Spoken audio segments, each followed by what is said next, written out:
Hello there and welcome to another live chapter reading for Itsy Bitsy Book Bits. Today I shall be reading from The Summer of Mud by Rebecca Bischoff. Chapter 1.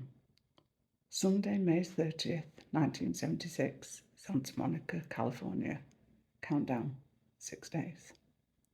The restaurant was quiet except for a few muffled shouts and squeals coming from the kids riding a carousel on a pier.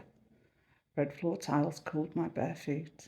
The place smelled like garlic and bread, and the fishy ocean breeze that blew in through the open windows. If I hadn't been so nervous, it would have made me hungry.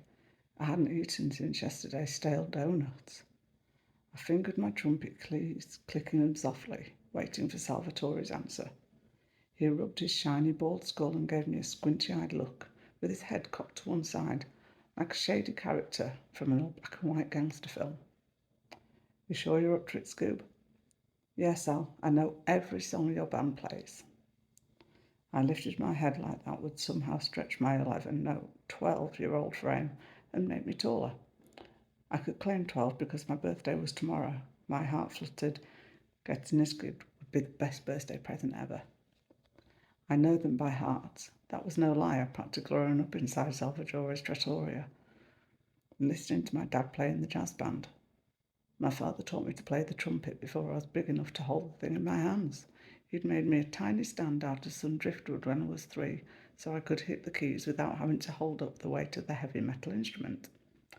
Now I was better than most of the other musicians on the Santa Monica pier, even the grown-up musicians. That wasn't bragging, just the truth. Sal chuckled as he grabbed a chair and sat. He motioned to Xavier, the band's piano player, who'd come in early to get extra practice on a new number. Want to play along? Xavier sighed and lifted his spidery fingers from the black and white keys where he'd been plunking the tune to You Made Me Love You. His dark eyes studied me for a second or two, then he shrugged. Sure. Grinning widely, Sal motioned for me to start. Okay, young lady, prove it. After a deep breath, I raised the trumpet to my lips. He was giving me a chance. Time to show him what I could do. Play Moon River.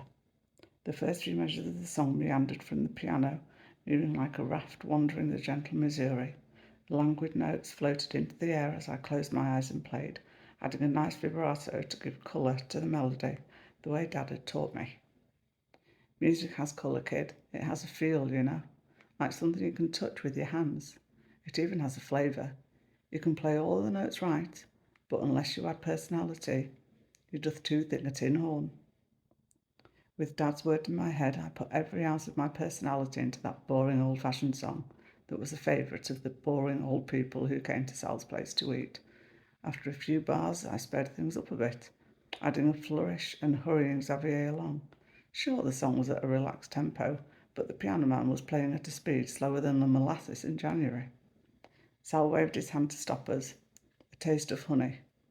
I licked my lips and started again, not waiting for Xavier to do his intro on the piano.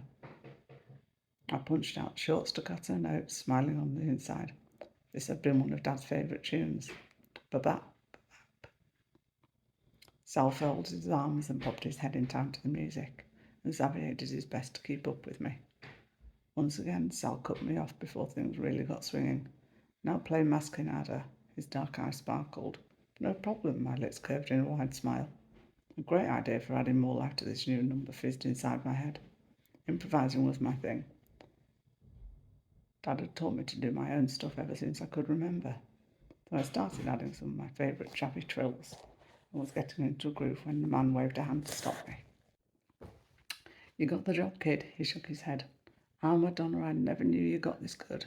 Your dad would be proud. My smile practically split my face in two. Behind me, Xavier snorted and slammed the piano lid, then went to pour himself a drink. A prickle of guilt hit me. I'd ignored the accompaniment from the piano, desperate to show Sal what I could do. Anyway, Xavier would get over it. He would understand being a musician and a performer. Thanks, Sal, you won't be sorry. My hand shook as I stuck my trumpet back into its battered case.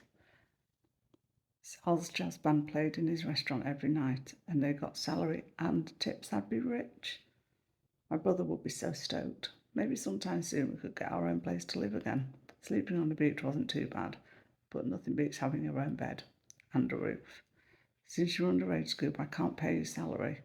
We'll give you a cut of the tips and dinner. Ah, my mood only deflated a tiny bit before I filled with bubbling happiness again. It didn't matter. Sal's place was no disco with a silver ball that flashed over the dance floor, filled with trendy teenagers showing off their moves. No, Sal's place was all class. People came for the great food and they stayed all night for the band.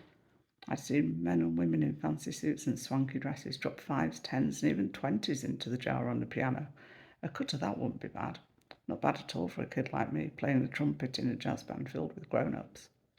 Besides, Sal's place had the best spaghetti carbonara anywhere on the pier. Even better, the trattoria had recently become a favourite haunt of someone I'd been dying to meet my whole life, Chuck Warren, the jazz musician, and television star who'd happened to have his own show in LA.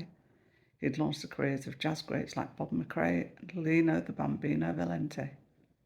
My hands shook, regular meals and tips and a chance to play in front of Chuck Warren. My heart fluttered.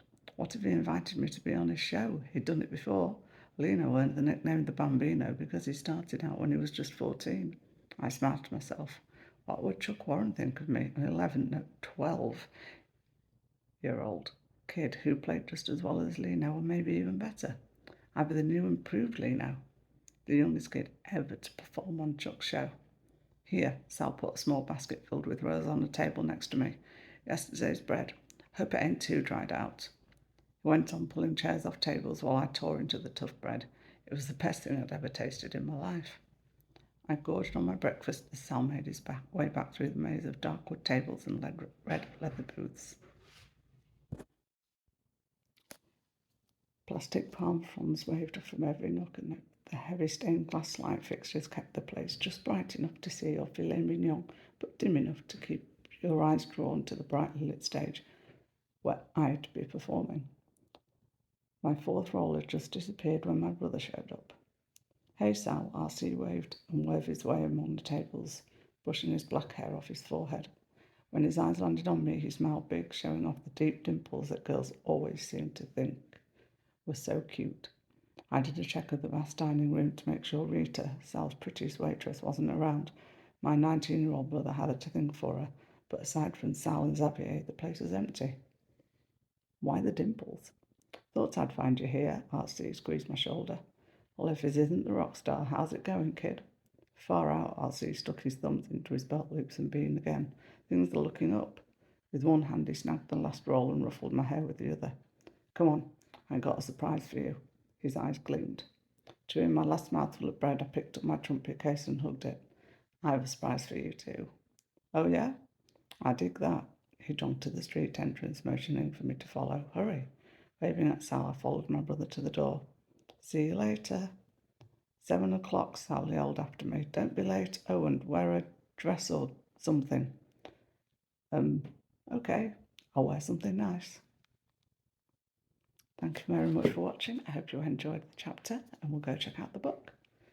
Thanks very much. Bye-bye.